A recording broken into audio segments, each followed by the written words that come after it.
मंत्री संदीप सिंह का विधानसभा पहुंचना, क्योंकि एक विवाद उनके साथ जुड़ा हुआ था। जूनियर महिला कोच ने छेड़छाड़ का आरोप लगाया था और उस विवाद से जुड़े होने के बाद उनकी मुश्किलें काफी बढ़ी थी। सरकार पर दबाव बनाया गया था।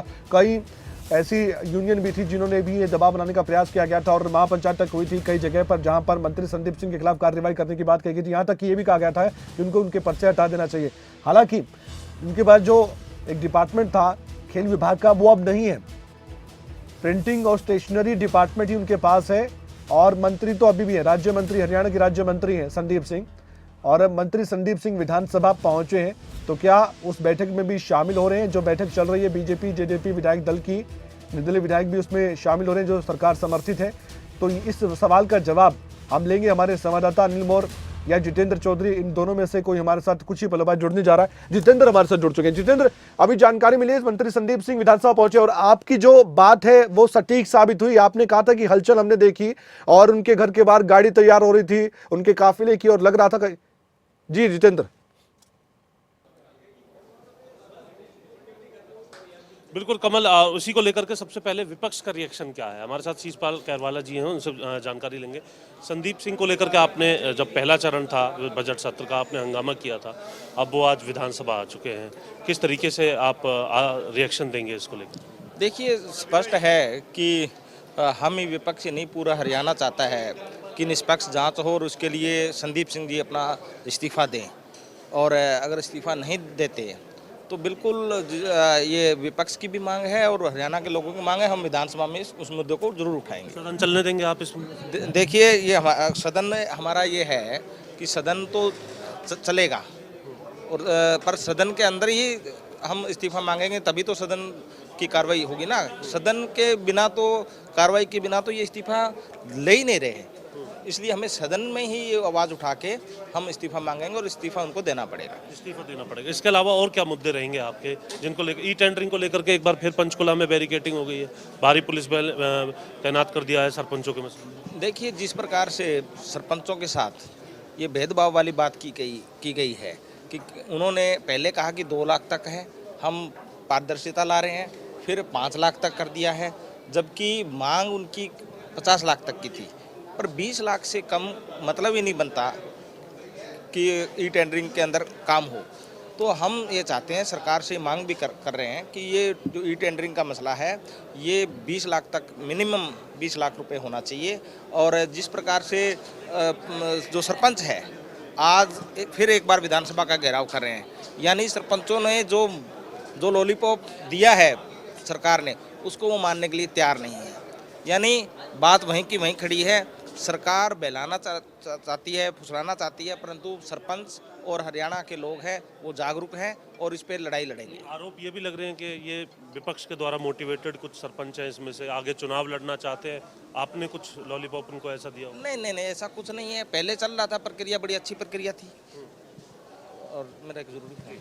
ठीक है, आप कॉल लीजिए, फिर दोबारा आपसे बात करने की कोशिश करेंगे। कमल, तो सीधे तौर पर आज सत्ता पक्ष और विपक्ष जितेंद्र, एक बार फिर से हम जानना चाहेंगे, ये सवाल बड़ा है। देखिए, आप तस्वीरें दिखाते रहिएगा, जो भी आपके पास अपडेट आए सीधे आप उस तक पहुंचेगा। लेकिन संदीप सिंह का आना विधानसभा में, हम अंदाजा लगा लें कि खूब हंगामा होने वाला है। क्या कांग्रेस पार्टी इस मुद्दे को उठाएगी? बजट की चर्चा अलग है, लेकिन ये मुद्दा अलग उठाएगी कांग्रेस पार्टी, ऐसा लग रहा है।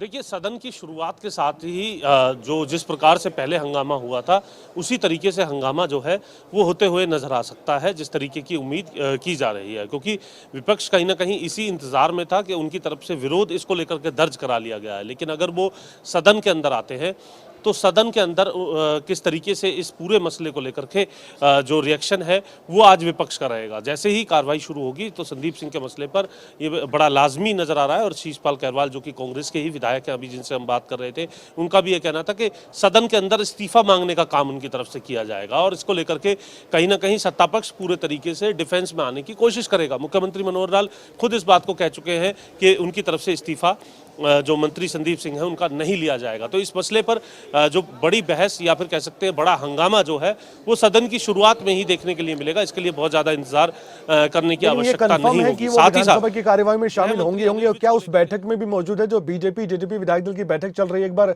दर्शकों की जानकारी के लिए फिर से आप दोहरा सकते हैं इस बात को, जितेंद्र?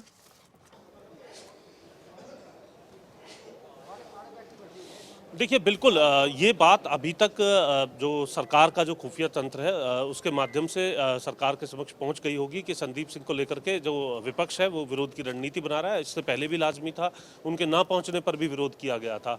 अभी विधायक दल की जो बैठक चल रही है उस बैठक के अंदर वो शामिल है या नहीं है, इसको लेकर के जो स्पष्ट तौर से जो बात है, क्योंकि विधानसभा वो पहुंचे हैं तो जो विधायक दल की बैठक है उसी में शामिल होने के लिए पहुंचे होंगे। लेकिन इसके पीछे के और भी क्या कुछ कारण हो सकते हैं की जानकारी सदन में जब इसको लेकर के बहस होगी, सदन में वो जब पहुंचेंगे उस वक्त ही स्पष्ट तौर से दी जा सकती है। बहुत ज्यादा इंतजार करने की दर्शकों को जरूरत नहीं है।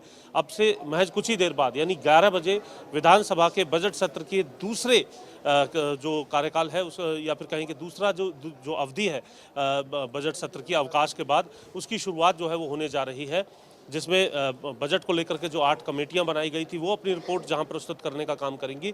वहीं दूसरी तरफ एससीटी को लेकर के एक जो बड़ा हंगामा हुआ था कमल, जानकारी मिल रही है कि गृह मंत्री अनिल विज जो है वो अभी भी सदन में जो है वो नहीं आ रहे हैं क्योंकि उनका स्वास्थ्य जो है वो पूरे तरीके से ठीक नहीं है। तो क्या ऐसी स्थिति में सरकार एक बार फिर वही तर्क देगी? इससे पहले तर्क दिया गया था कि संबंधित विभाग के जो मंत्री हैं जिनकी तरफ से इस पूरे मामले को लेकर के एक एससीटी बनाई गई थी और पुलिस विभाग जो है इसके अंदर शामिल है इस पूरी जांच के अंदर जो की गई है, तो ऐसी स्थिति में मंत्री का होना ज़रूरी है। इस तरीके का कुछ तर्क जो है वो दिया गया था और इसे डेफर किया गया था आज चर्चा के लिए। लेकिन आज भी अगर हम बात करें तो गृह मंत्री अनिल विज नहीं है, तो ऐसी स्थिति में क्या उस एससीटी को लेकर के, शराब घोटाले को लेकर के क्या सदन के अंदर चर्चा होगी, इस पर एक बड़ा सवालिया निशान जो है गृह मंत्री अनिल विज की जो जानकारी मिली है उसके बाद कहीं ना कहीं लगते हुए नजर आ रहा है। और इसको लेकर के पहले भी अभय चौटाला की तरफ से काफी हंगामा खड़ा किया गया था और आज सदन के अंदर ये देखना होगा कि किस प्रकार का जवाब सरकार और कोई रिएक्शन अगर विधायकों का आए तो जरूर आप दर्शकों तक पहुंचाइएगा। हमने ये भी जानकारी पहले भी दी थी कि अब सत्ता पक्ष की ओर से भी अब जवाब देने की रणनीति बनाई गई है क्योंकि विपक्ष के सवाल तो तैयार है।